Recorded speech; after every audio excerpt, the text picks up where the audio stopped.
Hi, I'm your host Vasco Duarte. Welcome to the Scrum Master Toolbox podcast, where we share tips and tricks from Scrum Masters around the world. Every day, we bring you inspiring answers to important questions that all Scrum Masters face day after day. Hello, everybody. Welcome to our Team Tuesday. Welcome back, Pino. Thank you. Happy to be here. So Pino Decandia is with us this week. And Pino, we want to talk about teams today, of course. But before we dive into that, do share with us, what's the book that most influenced you in your career as a Scrum Master? I would say that is a book that doesn't talk about Scrum Mastership, which is probably Nonviolent Communication by Rosenberg. Of course, he doesn't talk about Scrum Mastership at all. On the other hand, once you look at it as a Scrum Master, you start to see that he only talks about being a Scrum Master. Yeah, that was anyway. It's always in my mind. That book really taught me that when talking to people and you listen to what they say, it's all about what they say. It's not about you. So you may feel even offended by what someone is saying, but you need to understand that it's exactly what he's feeling or she's feeling in that very moment. So you should focus on that instead of the single words. It was a very, very nice book for me because after that I could learn that many of the concepts in the book, you can find them in the clean language, for example, or in transactional analysis from psychotherapy.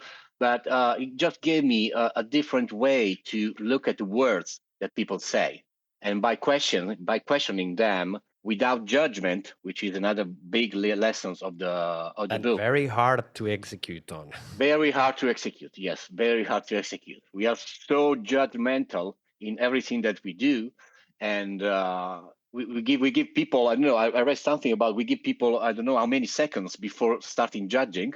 Something like 10 seconds, 12 seconds. Then we start judging, and from the moment we express, even inside ourselves, our judgment, everything that the other person is saying, I don't know, is filtered, is biased by what we're thinking about that person, and that way. And also the other aspects.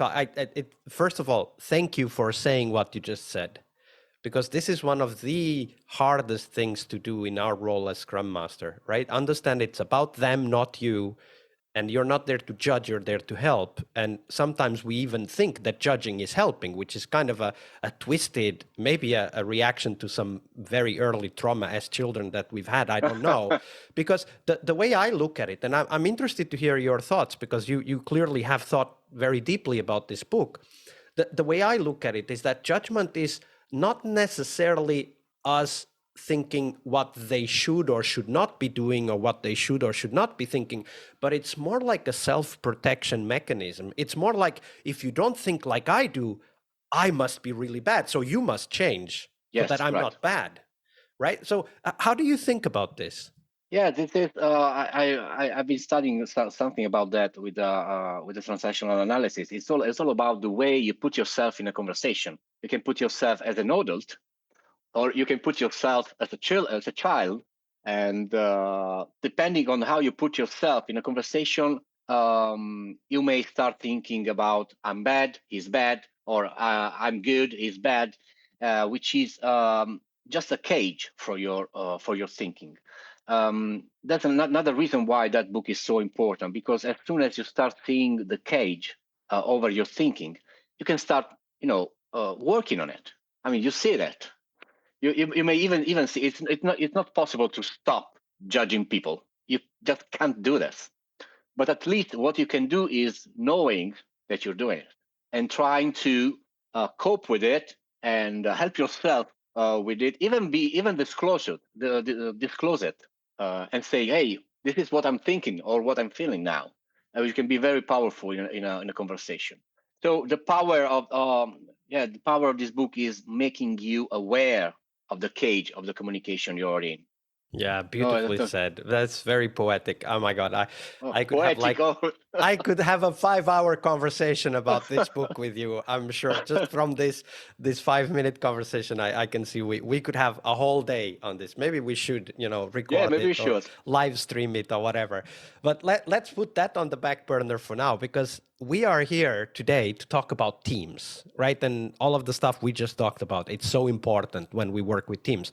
Not necessarily only because we are there, but because they are there and they are talking to each other and they are doing this. Yeah. They are prejudging, they are jumping to conclusions with each other. And of course, that generates a series of patterns and behaviors that over time can cause incredibly large problems for teams. So, talk to us about a story of a team and how they slowly developed this pattern or behavior that ultimately led to problems. Yeah, I do have something in mind. It's a pattern that I see again and again and again. It's half an organizational partner and half, a human partner probably. Many times when I enter a few teams, as Scrum Master, we're supposed to be working on cross functionality, for example, to help people doing even something which is not exactly their competency, but it may be something different.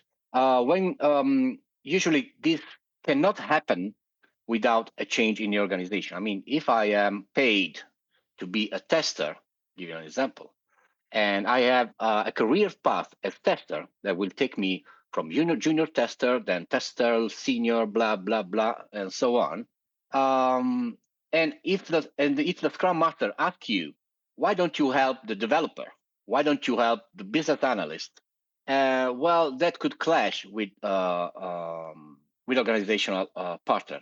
And the problem is that in this kind of teams is that people think that the organization is the truth, and they need to move or to behave as the organization says. So without being evil, they just start with a game of this is not my role or this is not my job. It's not my job. Yeah, I It's heard not that my job. so much.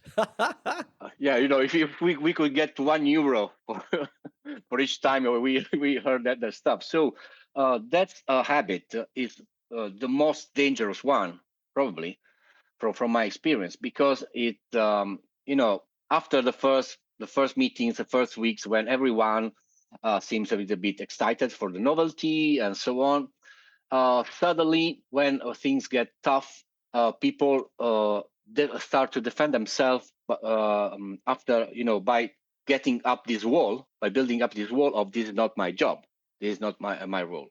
And this is perfectly understandable from people. I mean, the point is that if someone says, "Oh, if I do this, which is not my job, and if I make a mistake, I might be punished tomorrow. So why should I?"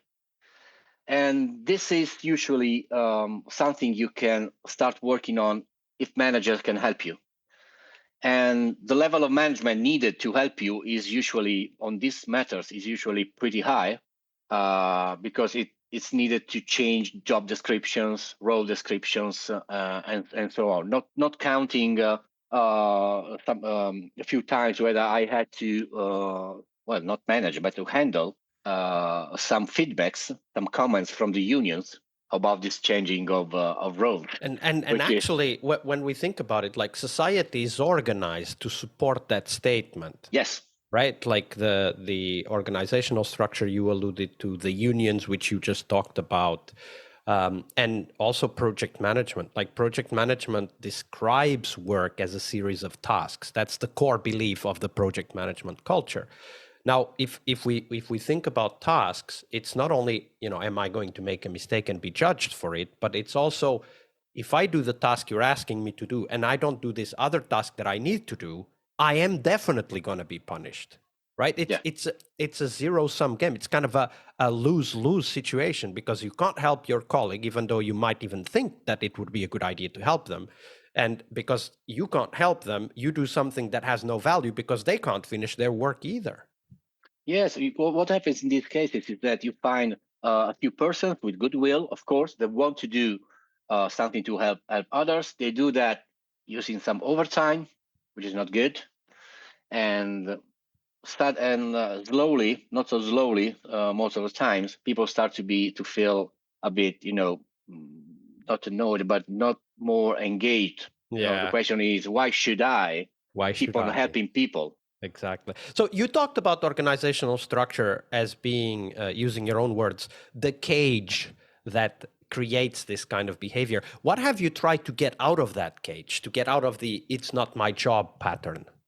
Well, I've been trying a lot of things. I have to say that I've been trying through coaching to the managers with one-on-ones that didn't really help because it's not in their hand.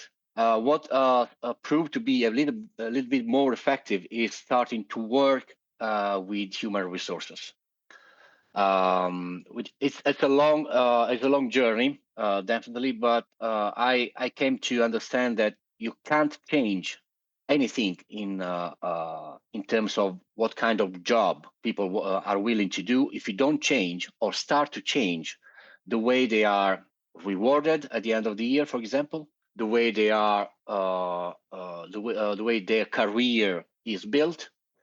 Otherwise, if you can do this, people can help you and can understand, can even do something to help you. Otherwise, I mean, it's a battle I've been losing a few times already, and I don't think it's worth fighting. It's a battle worth fighting without the backup of the human resources.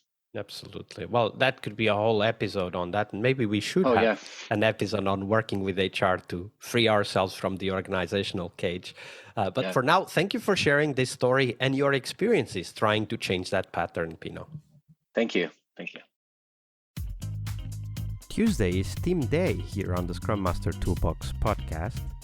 But tomorrow we talk about something that goes beyond the work we do with the teams. We will talk about how to lead change and what our guests have learned from leading and participating in change programs during their career. See you tomorrow. We really hope you liked our show. And if you did, why not rate this podcast on Stitcher or iTunes? Share this podcast and let other Scrum Masters know about this valuable resource for their work. Remember that sharing is caring.